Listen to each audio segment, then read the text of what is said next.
got one that can see. Logic before authority.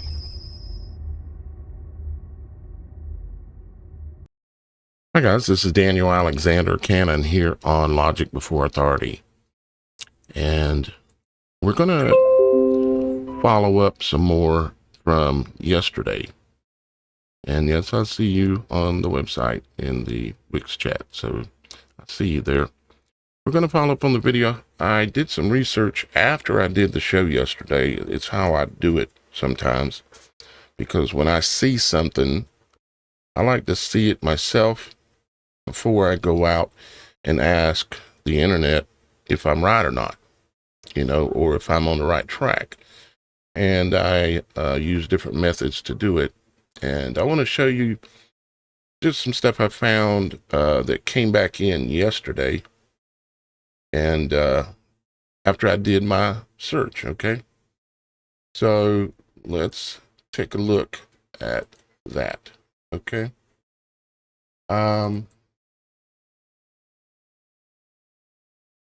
Go step by step here. Okay, remember yesterday, if you didn't see yesterday's show, you're going to be maybe a little lost, okay? We talked about how geysers and craters looked alike. Now, it doesn't mean I'm right. I very well could be. Okay, but geysers and craters looked alike. And how, if you look at the giant craters that are upon the world in different places, they tell us, of course, that it's rocks falling out the sky hitting it. And there's other theories out there. But to me, I don't believe in rocks falling out the sky. Okay. I might believe in a fallen angel falling out the sky, but not a rock. Okay. The closest thing we've seen or know of that is like brimstone, maybe, which is kind of like a rock, I guess. It's a fiery type of material that comes out the heavens, according to the Bible. But we have these giant places around the world where these huge things looks like something impacted it. But I started looking at it closer and realizing that it may not be impaction that we're seeing there. It may be actually where water at a time in the past came up from below and blew up dirt all the way around the outside of the crater. You have it looks just like a crater does when you compare it to a geyser. You have the pile of dirt around the outside, and then you have the hole in the middle that over time, if there wasn't water coming up, would fill back up with dirt. Just from rain and everything, erosion and stuff. But I wanted to go out and look and think about some things, because I was looking at the Carolina Bays, which is a long series along the coast, because they're not just in Carolinas. They run all the way right along the coastline from up towards like New York, all the way down like into Georgia, maybe even slightly into Florida. And they are these round circles that are slightly all circled, but very, very close to circles. They basically all look identical. And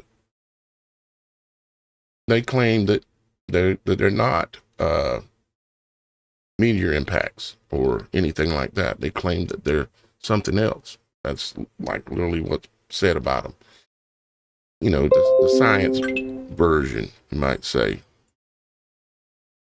Okeechobee in Florida, it could be. It could be. But if it is, what created it? What created all of these things? Okay. And I think that what created these things is possibly related to earthquakes. Okay. But I'm not talking about the geysers and the craters at this moment. I'm talking about the Carolina Bays, where if you'd had an earthquake, especially a large enough earthquake, there's a phenomenon that goes on in different places, but especially along the coastlines in an area that's called the freshwater saltwater convergence line. Okay. The freshwater saltwater convergence line. And that line exists inland from the ocean. Okay. And I find it interesting that the bays, as they call them, that are all the way up and down the East Coast are pretty much in a line. And so I started doing some digging. So I looked here, as you can see, it says, while earthquakes don't make true tornado style water spouts, because I call it a water spout, but really it's a water eruption. Well, let's just go to the next slide about that. Liquefaction. I mentioned liquefaction yesterday. And liquefaction, spelled wrong, but anyways, liquefaction fountains. When an earthquake shakes saturated ground, especially like a freshwater, saltwater convergence area, water and sand can be forced upward through cracks, producing sand blows or water fountains. These can be several feet tall, even resembling geysers. And of course, we'll see here in a minute, it's more than several feet tall. So some documented occasions of this. In many major quakes, including the 1964 Alaska earthquake, massive sand water eruptions up to 20 feet tall were seen. In 1811 and 1812, in the New Madrid earthquakes, the Mississippi Valley, witnesses described the ground as belching fountains of sand and water. 1999 Izmit earthquake in Turkey, similar mud water spouts occurred near the coastlines. Freshwater, saltwater convergence. The ground in the areas that are close to the coasts are saturated with fresh water that's running out to the ocean and saturated with salt water that penetrates into the land as well. So you have both. So we've got documented cases of this going on. Submarine or coastal effects. Underwater quakes can push trapped gas or water through seabed vents, forming undersea plumes or spouts. Near shore, get a little bit of water there. Near shore, this may appear as brief jets of rising water from the sea or localized bubbling columns.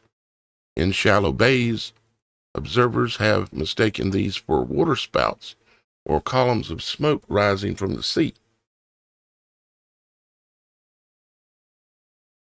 Hydrothermal and geyser systems. Come on, make it bigger. I got to get a new mouse or something. Okay. In volcanic regions like Yellowstone or Iceland, earthquakes can regenerate or reactivate geysers or trigger new water jets. Example, after 1959 Hibjan Lake earthquake near Yellowstone, several geysers erupted spontaneously, some higher than ever before. Of course, it says mechanism quake shifts subsurface channels, releasing pressurized hot water or steam. The shake of a quake, any violent shaking of any material produces heat because you're slamming the molecules together. And so you could have instant or pretty near instant boiling water. Okay. And whether it's fresh water or salt water, when it turns into the state of steam, it's going to explode and go somewhere. Most likely the point of least resistance, and in these cases, it's, up. Historical and eyewitness accounts. Okay. During the 1811 and 1812 New Madrid earthquakes near the Mississippi River, reports from settlers and riverboat captains describe the earth opened and spouted water sand, and coal. Found that one very interesting. Great fountains burst from the ground. The river appeared to rise in jets like columns of water. Some even thought the Mississippi ran backwards due to the shock wave and temporary uplift. 1755 Lisbon earthquake, Portugal. Coastal witnesses describe water erupting from whales and harbor floors. See, again, in a lot of these cases, it's right near the coast.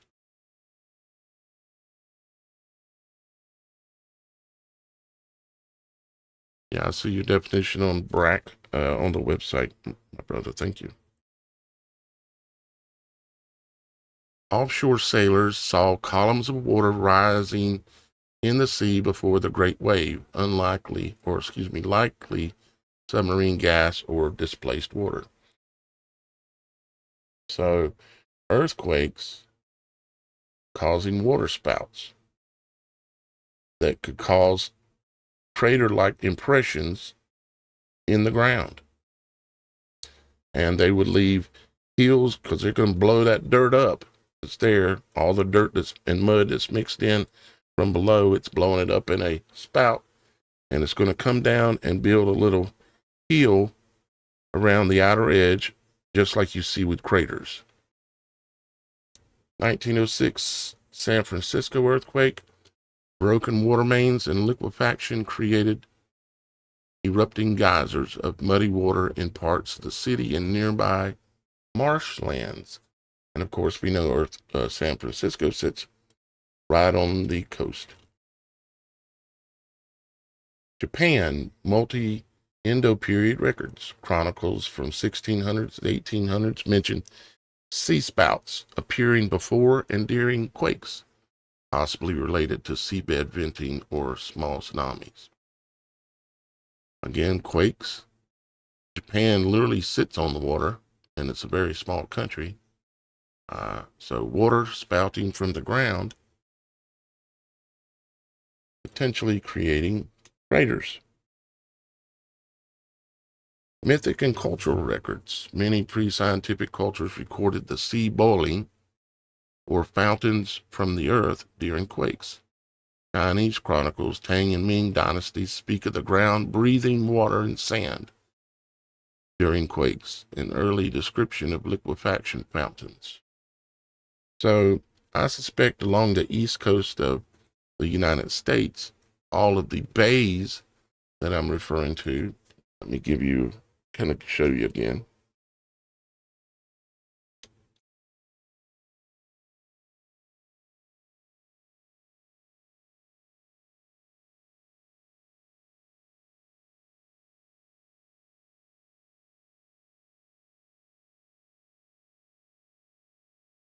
Like this, you can see all the different little circles.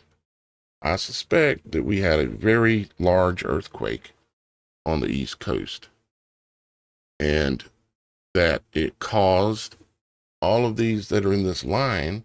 Let's see if I can see the map that shows this line again.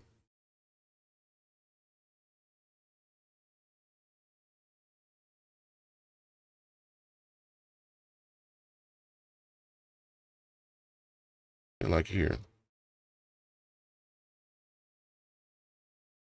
Referring to the ones over here.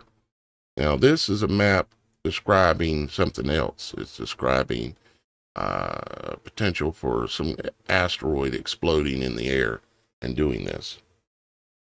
In my opinion, that's not what's happening, but you can see that these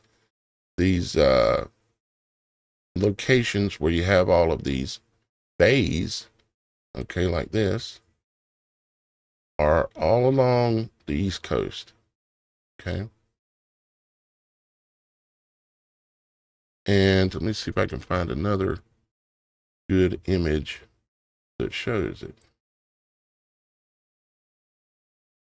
This is kind of a good image, yes.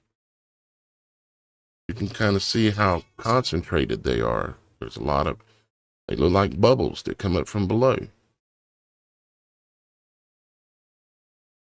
Okay.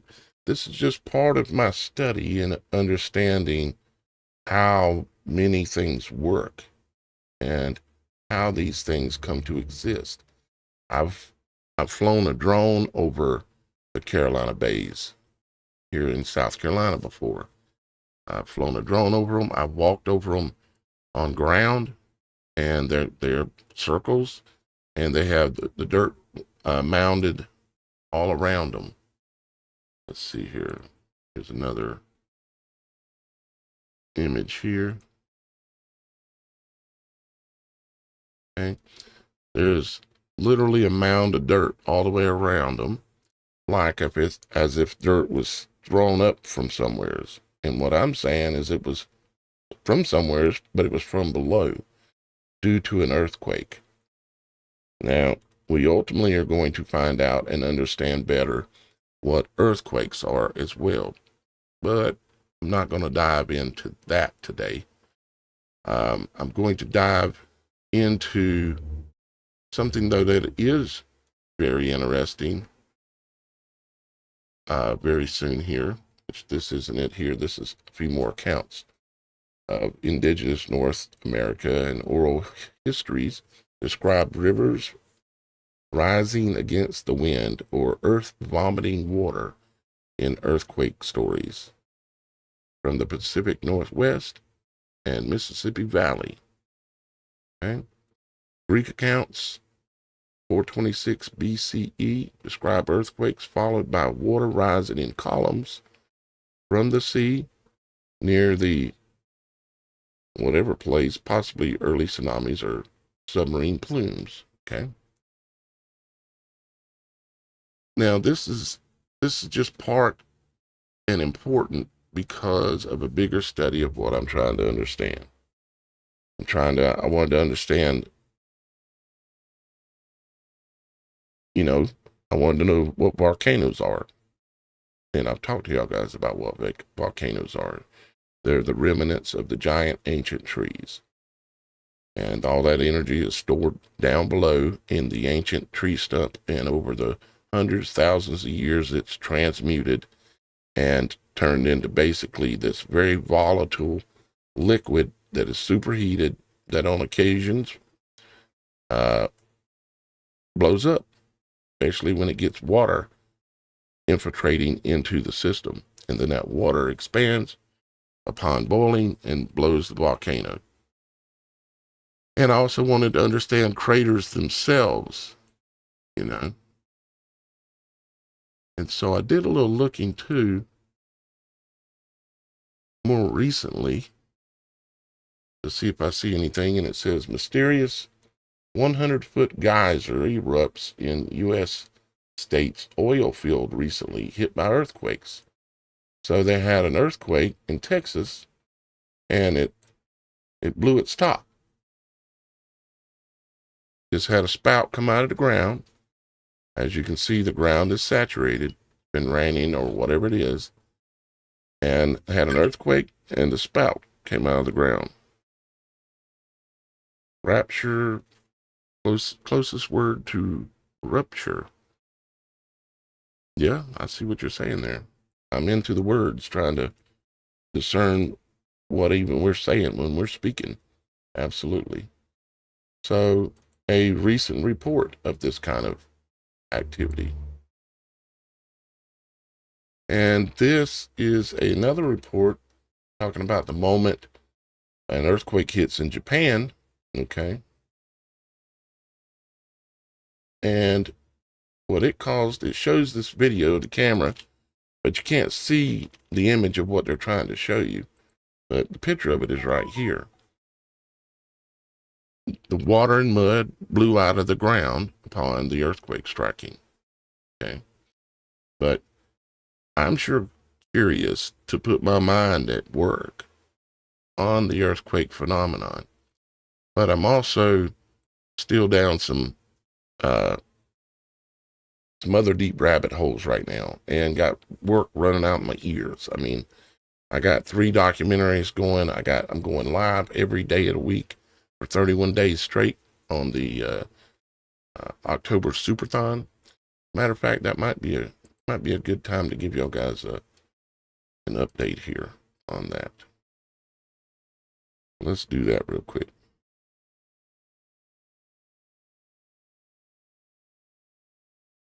Okay, so October Superthon, what is that? Well, let me show you.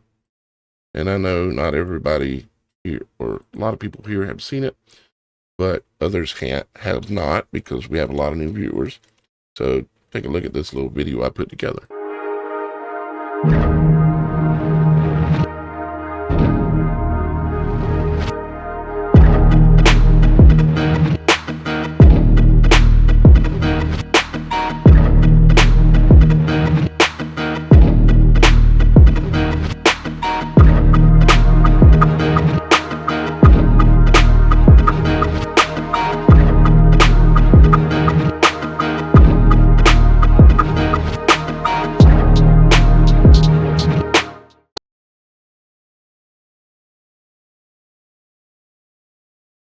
So that gives you an idea of what it's about.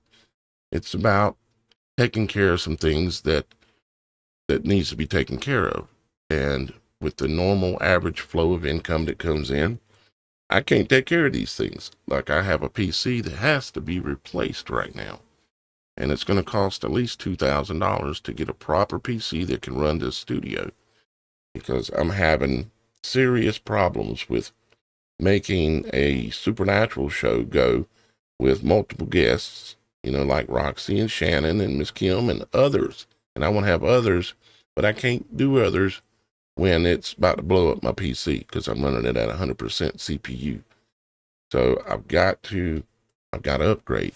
And so I'm asking y'all guys to help me achieve that goal, along with a lot of other goals, by achieving this goal, which is the Superthon. Now, if we take a look at the updated page, see if this is the updated page. See where we're at here.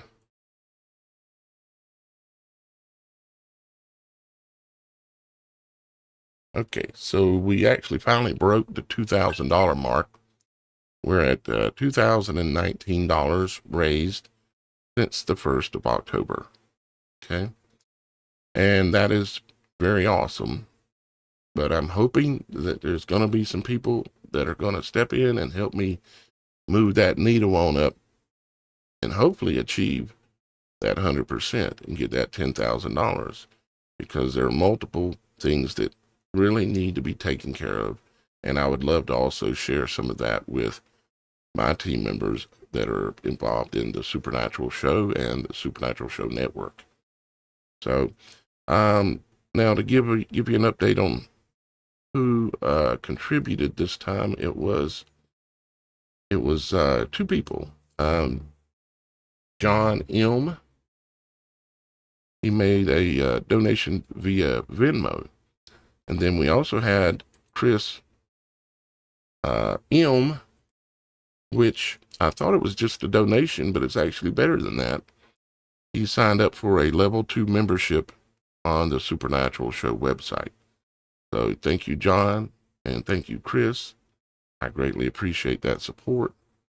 And as a matter of fact, I want to read, I haven't done it in a while. I want to read from the top people's names that have contributed and are making this, make it so far where it's at. Kimberly G. This back at the beginning towards the first. Kimberly G. Lisa C. Stephen N. David H. Kimberly G. again. Super Dave 44. Shannon M., which is my co-host, she donated. Sandra E. John C. Leonard K. Sell Stuff 911. Dennis D. C. Austin. Robin C. Chris S. Kimberly G. again. Jessica R. Hoyle Sullivan. Daniel L. Billy W. Tammy S., Robin W., Kent G., Super Dave 44 again, Daniel L. again, Rachel M., Jerry G., Daniel G., Barbara K., Brian R., Billy W., Anaya K., Robin W. again, J.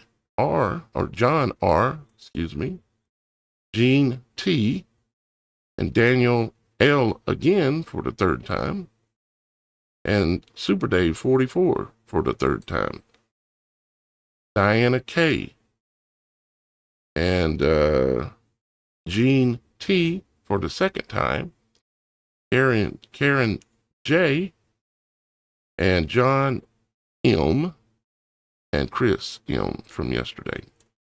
So thank y'all guys greatly for helping me achieve this so far. And hopefully some more of y'all guys will decide to contribute and help me achieve these goals. I've had many times in the past, not many, I've had several times in the past where I've raised much more than this amount and gave it all away. That was the whole idea, was to give it away and to help others. In this case, I'm trying to help myself. I'm trying to help the show. I'm trying to help the team. Okay? And I don't think there's nothing wrong with that. I need to be able to grow in order to grow. You understand? And no, I'm not looking to buy fancy things or do anything other than a fancy computer to run this show. And I hope y'all guys understand. All right, let's see where we were at. We were looking at images of this is out of California, where there was an earthquake and another spout. And talk to y'all guys about the geysers and the craters and how they're, I believe, the same thing. If you look at like most of them, like this one here, for instance, let me see if I can open it up.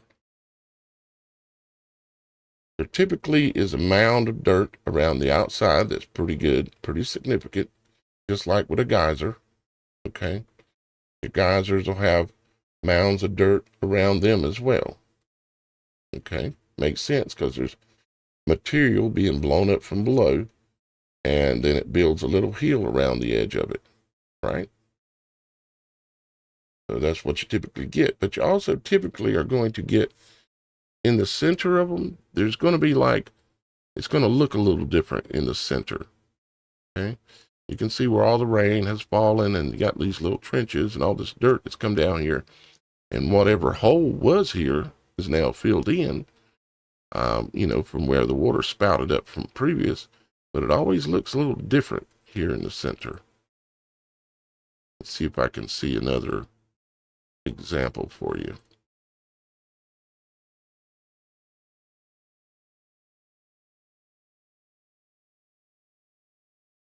Let's see.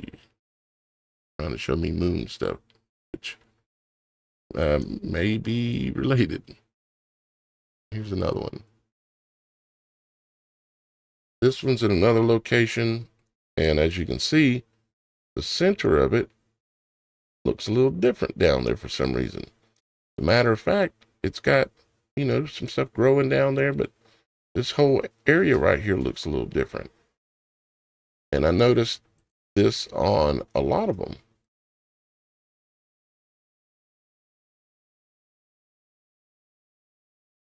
Strangely enough, even the ones that are on the moon have this little center area, or they claims on the moon, have this little center area that's raised up in a lot of the images. I'm not saying they're the same thing yet, but I'm still pondering things, okay? Looking for some more images that are related to, let's see. Let's put in the word Earth here so it stops going to the moon.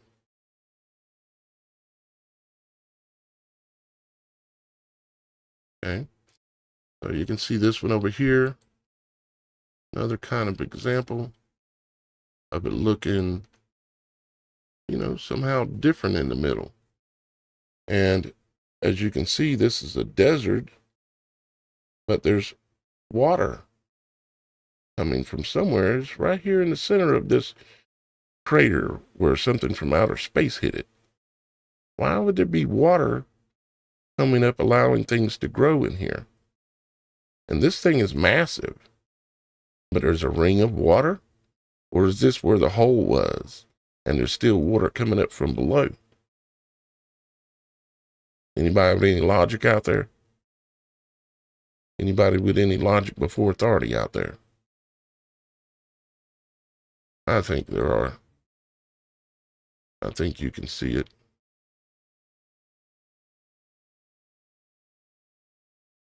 Let's see. Let's see if we see another one. Well, we've got this one.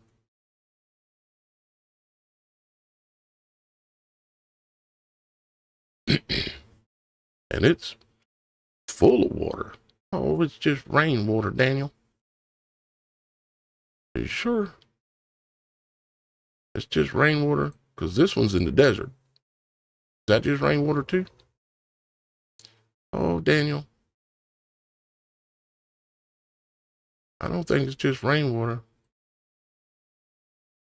See what else we see here.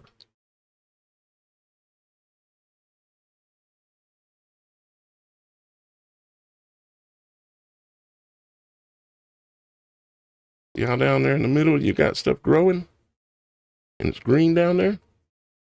Got to imagine, see the people over here? See how big this hole is? But there's stuff green growing down there. Why? Oh, it's just rain, Daniel. Okay. About this one.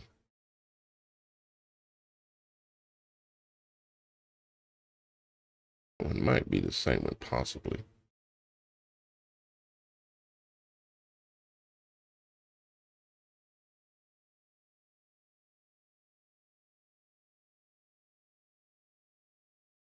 It's showing me the same hole.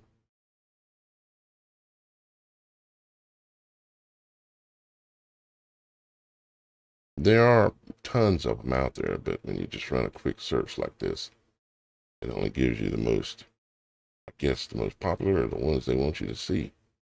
One or the other.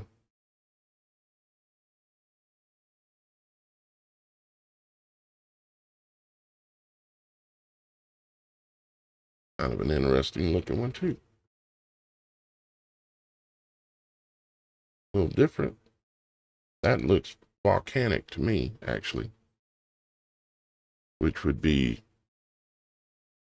related to same part of the same subject, I guess you'd say.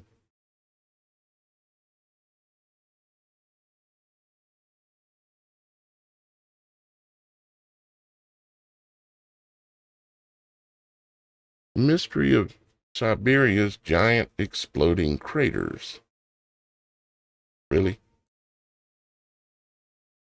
The crater exploded? I wonder how that happened. Thought it was a meteor hit it. Okay. Mm-hmm.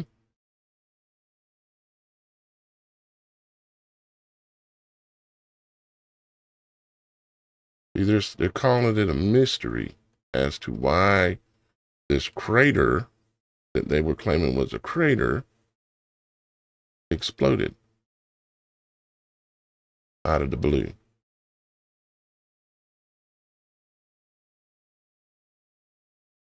Here, I'll give you a little bit of size reference. Well, you can't see that well. Let's see if I can open it and get a better picture.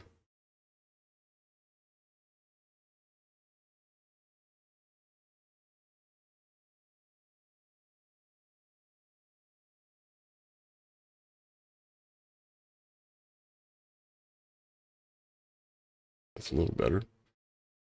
So here you go. Here's your crater that was from a, you know, but apparently it exploded. And guess what? It's full of water too. You know, isn't that interesting? Gives a lot of credence. Gives a lot of credence.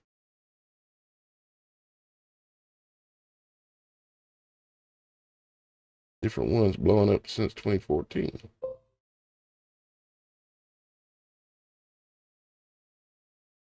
And I can't say for sure if those are all ones they claim were already craters. Normally when they call something a crater, they're referring to it as a asteroid impact.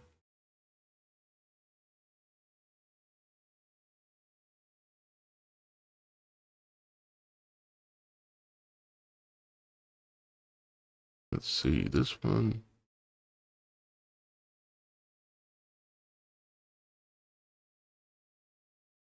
And of course, you'll notice that they're all perfectly round, like I've said before. So the rock that hit it didn't come in from any angle. It came in from straight above, like it was dropped up like a bomb out of an airplane. Even that, coming out of an airplane, would cause the hole to be elongated or strung out in a different way, not perfectly round like this. And you got the hill of dirt all the way around, just like what I've been saying. All right, let's look just a little bit more and see if we happen to see a different one.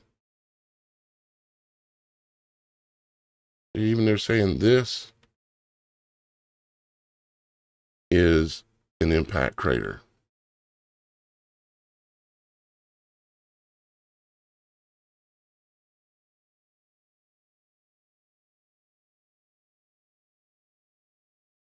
Now that looks like one of the Carolina Bays. See the dirt piled up in the background?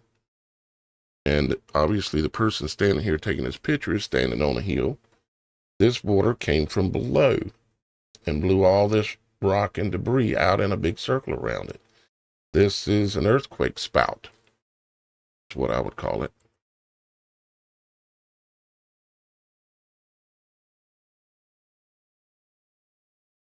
Magically all full of water, no matter where they're at, or a lot of times have water or something growing down in the center, like there is a source of water to be found there.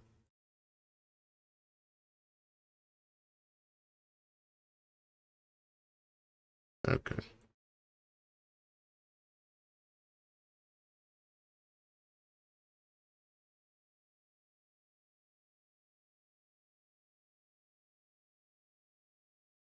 Okay, so best impact craters in the world, right? Let's look at it and see what we see.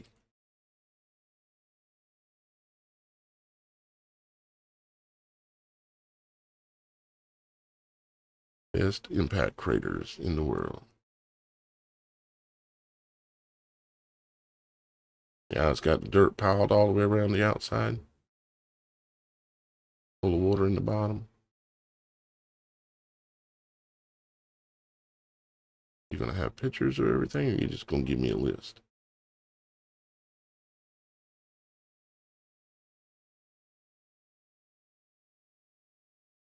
Well, they got a list. Let me see if I click on this photo. Does it give me? Nope. Doesn't give me no more photos. That's not very helpful.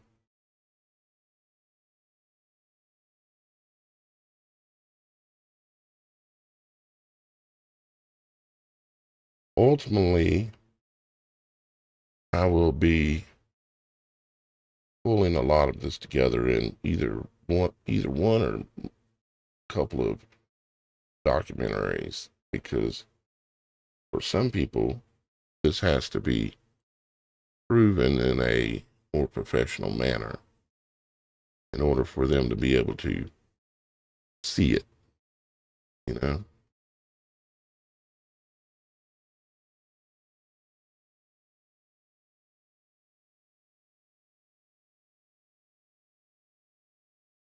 Here's one. Got a forest all around it. Got a mound of dirt all the way around it. And it looks kind of funny down here in the middle. I would say that this one, it ain't been that long ago, it went kablooey and blew water up from below. This is not an asteroid strike. I hope y'all guys' eyes are starting to finally really open up to see all the things that we've been lied to about.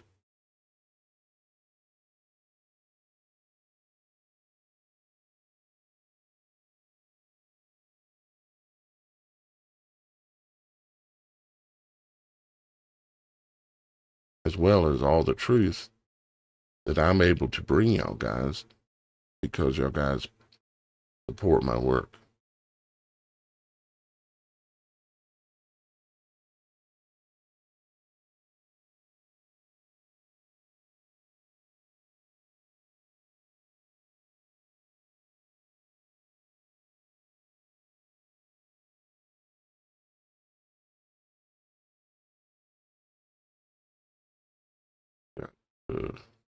Once I'm not live every day after October, I'll be able to spend more time on digging up all the imagery and videos and everything of these kinds of things.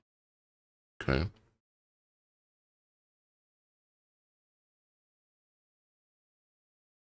Here we got another one.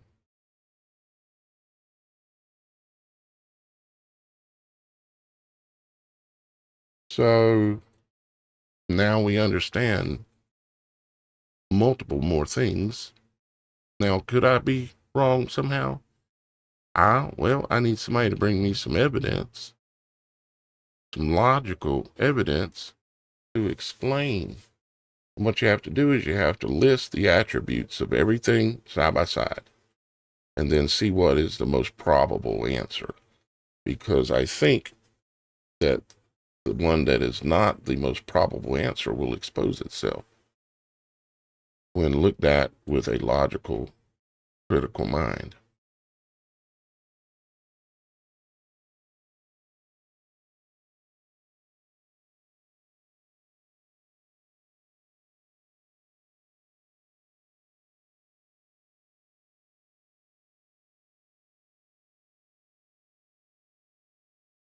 Just a matter of time, and we'll get a lot more of this figured out. Now, I will tell you what I'm going to be probably talking about tomorrow, and it's more crazy by far than this. I want to talk about it today, but it's just going to take more preparation. I hope I have time to be able to get it done by tomorrow. But what I'm going to do is I'm going to explain finally by looking at nature, by looking at our human eye.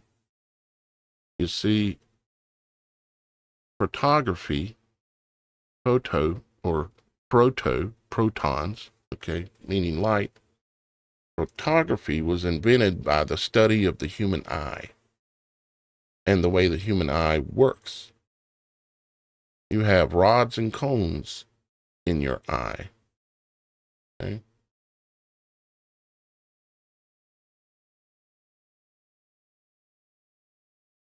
You have rods and cones in your eye. And the rods do one job and the cones do another job.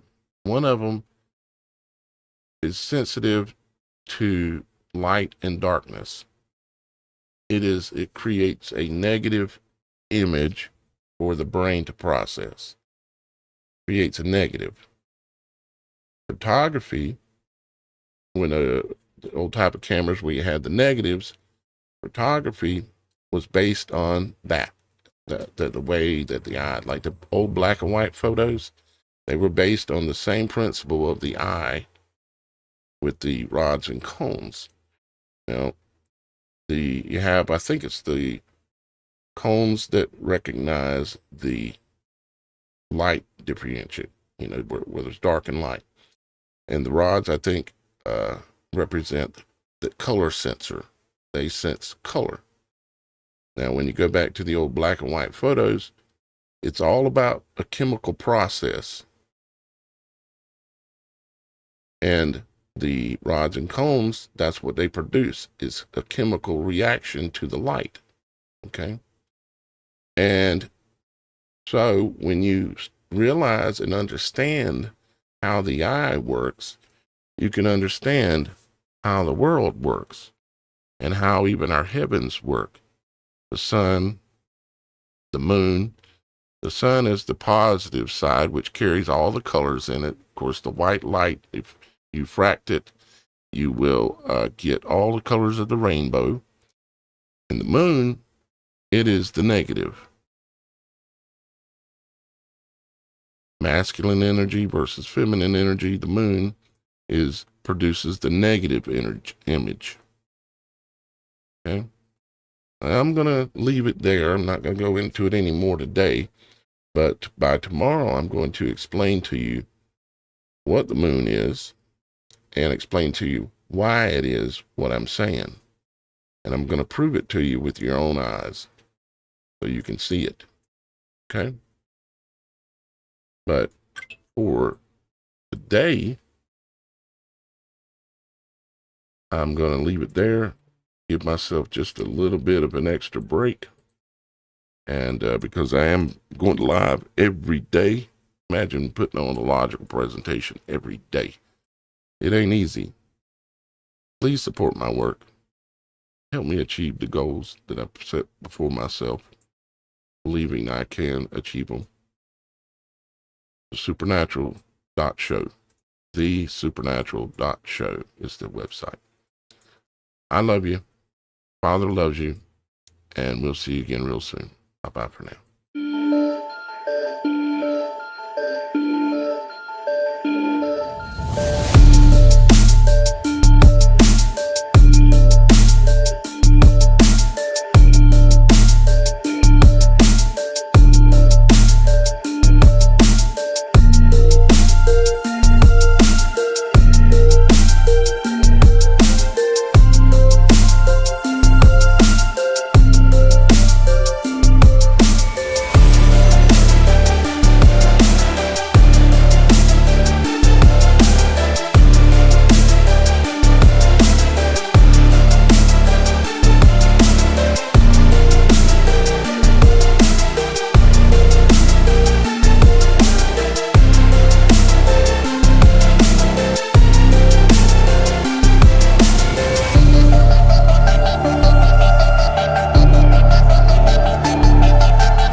I've got one that can see.